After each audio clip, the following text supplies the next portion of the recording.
For my research topic, I chose to research bipolar disorder, its effects on students, and how educators can be better suited to recognize a student displaying symptoms of having bipolar disorder and how to best assist those students.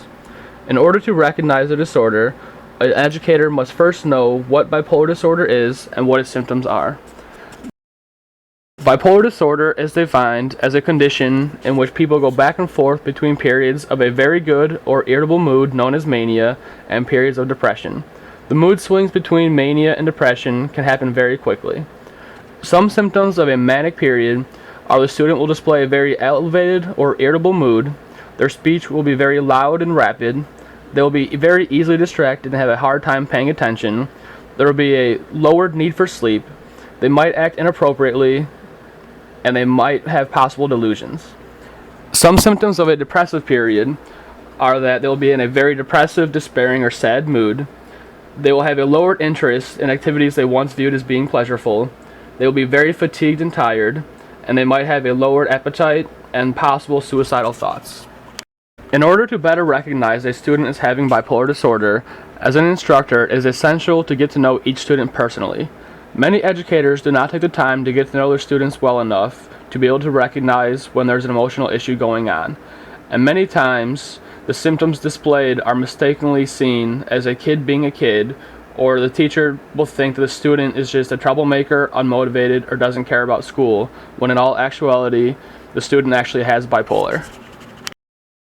Due to the fact that many educators do not recognize the symptoms of a student who is displaying bipolar disorder, the disorder commonly goes misdiagnosed, or even when it is diagnosed, it is often too late.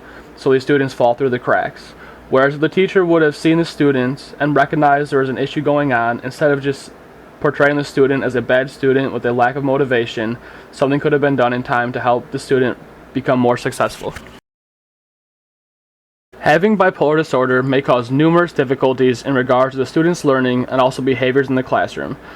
Some of these difficulties are a lack of concentration or lack of focus, uninhibited actions, difficulty remaining seated, very disorganized, performing well below potential, loud or very fast talking, lack of motivation, difficulty completing tasks, feeling sleepy or slowed down, crying spells, problems with peers, angry outbursts, difficulty with stress management, frequent absenteeism or frequent tardiness. The chart shown lists some common difficulties that students with bipolar disorder commonly display in the classroom, and also some possible accommodations that an educator can make. A couple of the common difficulties are the student has trouble paying attention in class, for which an educator can reduce the class size or allow the student to sit near the front. For students who are easily overwhelmed and frustrated or shut down when presented with large amounts of work, the educator can present worksheets and handouts one at a time or reduce the amount of work given to the students. And finally, for a student who has frequent mood swings that cause both slow and lethargic behaviors or also loud and energetic behaviors, the educator can ignore the minor behaviors during these mood swings, allow extended time on assignments, or allow the student to walk around the room to burn energy and calm down.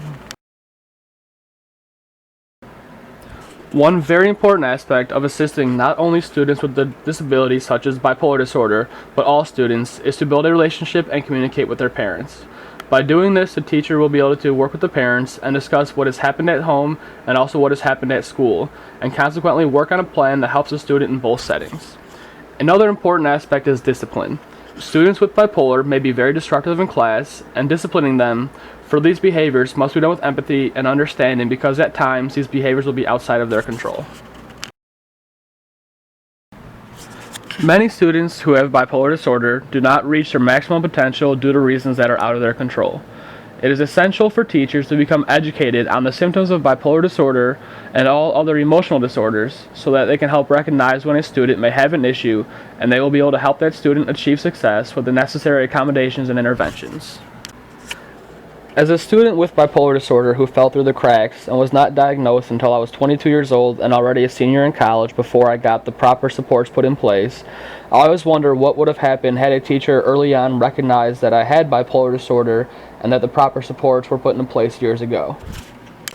Because of my personal experiences, I, as a future educator, want to ensure that my students don't go through their educational career the same way I did, wondering what is wrong with me and why can I not do this. I want to be able to recognize that they have something going on with them, and that I can ensure that the proper supports and assistance are put into place so that they can better reach their max potential and not always wonder what if.